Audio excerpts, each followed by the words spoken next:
Yo, what's up guys? Alex here again from Elite Football Conditioning, and in this video today I'm going to be telling you about one of the critical faults that I see a lot in people who are beginning to learn and develop plyometric based skills, as well as something that is a very commonly seen mistake that coaches make when actually teaching these drills, and not really focusing on the positioning. And this all comes from the back of a video that was reshared by somebody else who I, previously held in high regard as a reputable source of information and exercise-based materials, and all of a sudden kiboshed in one video share. So I'm going to do my very best to make sure that that never happens here to me, because I want you to come back. I want you to come back and watch what I do. So one of the things that we're going to start with and talk about is the basic ankle position when it comes to loading up plyometric exercises, and that is laces up, locking the ankle and loading the ankle. So it should be like pulling that midfoot right up towards your shin, not toes. You're not just trying to curl your damn toes up. You're trying to pull your laces towards your shin. That's going to help put the calf on stretch, so that when you contact the ground with the ball of your foot, you're just slamming into the floor, your tendon's going to take the load, and you're going to get a much quicker response, versus the mistake that I've seen, and the mistake that I hate the most, is this kind of twinkle toe, ballerina type pointy foot, which is useless. If you're doing it to look pretty or whatever, I don't care. It's about being effective. And you're not going to do that with a soft, floppy ankle, okay? That position for the ankle on ground contact is a very weak and vulnerable position. What's going to happen is you're going to strike the floor, and if you're sprinting with so much force and momentum, the only place that your heel is going to go is it's going to drop. You're going to lose force, it's going to dissipate, it's going to waste time on the ground before you eventually recover the strength and the ability to push off. So we can't afford for that to happen. So we want to preload the ankle so that as soon as we strike the floor, bang, it's an instant pop, and we're generating that forward momentum. Now, one of the key drills that is critical, and I'm going to show you the two examples. Pogos. Very, very simple, very, very basic, really nice introductory exercise for plyometrics. If you like skipping, you'll like pogos. So we're going to start off hands on the hips, and I'm going to stay tall with my knees relatively straight. I'm not going to hyperextend them and push them all the way back.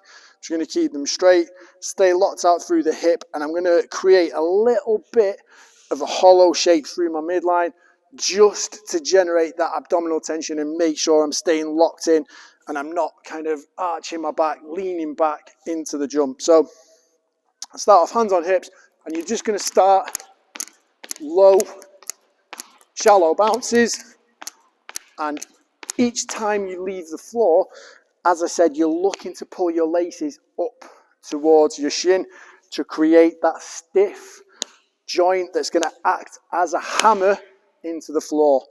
All right. Once you get the hang of that, you can start to build the height, and you should be able to hear that crisp pop off the floor. Now, that's one way of doing it. That's one of the drills. I'm going to show you a couple more, so you can go, if you want, you can go single leg. Again, you're not going to get as much height with this, but again, you're trying to create stiff ankle. And in fact, actually, I've just missed out the one that I told you I was going to show you.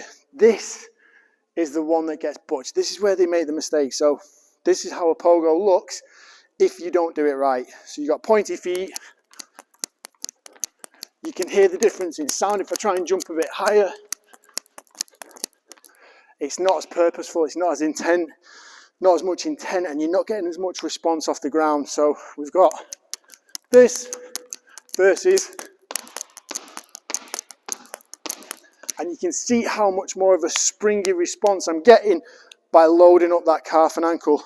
We can take that and evolve it into plate hops. Again, focusing on pulling the laces towards the shin to help contract even more musculature around the lower leg. It's going to help us become more forceful, more reactive, quicker. Then again, we can put a lateral component in where we work side to side. Again, focusing on laces up towards the shin. If that was done kind of pointy toes, really hard to do. You lose a little bit more balance, and again, not as forceful, not as much of a pop, not as much of a response. Another drill where this is very noticeable, we often prescribe A-skips for kind of sprint education, learning about posture, joint positioning, the pattern of the movement, the placement of the foot, placement of the knee. And I'm sorry, but if you're doing your A-skips and you're getting to here with 90 degrees at the knee and the hip, that's all right, but what's your ankle doing? If your toes are pointing down, you're doing it wrong. Load up your ankle, laces up, and again, just a nice little skip. And you can do that where you get like a little bounce in between, develop a rhythm to eventually just going as more of a march and a little bit quicker, a bit more oomph in that. Anyway, 1,000,001 different plyometric drills you can use. So many different benefits, so many different variables. You can do change of direction work, you can do jumping, sprinting, acceleration, deceleration. Anything that is performed at very high speed, where the ground contact time is very minimal. We're talking a fraction of a second, 0.2 seconds if you want to be more precise. So, quick pop on and off the floor.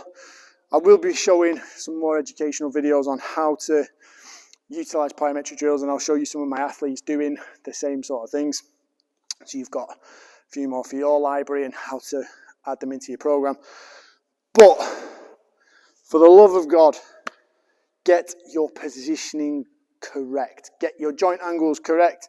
Your joint angles right, 90 degrees at the ankle, laces up towards your shin so that you're loading up that lower leg. You're putting as much of it under tension as you can. You're activating tibialis anterior, all the calf muscles.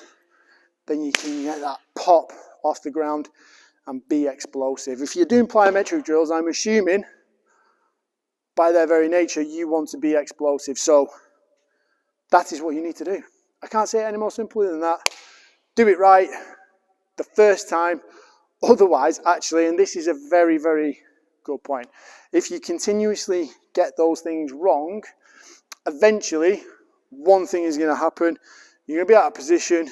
You're going to develop a really weak moment on the ground, and you're going to end up rolling your ankle, causing yourself an injury. The second factor that might not be as instantaneous, might be more of a long-term thing, where you're going to be constantly running, hitting the incorrect joint angles all the time, and eventually develop a bit of a joint stress injury, or it could be a muscular strain, it could be something a little bit more long wearing rather than that instant big injury, which we want to avoid both of those. So go back to the basics, get your joint positioning right, do it well. I'll see you later.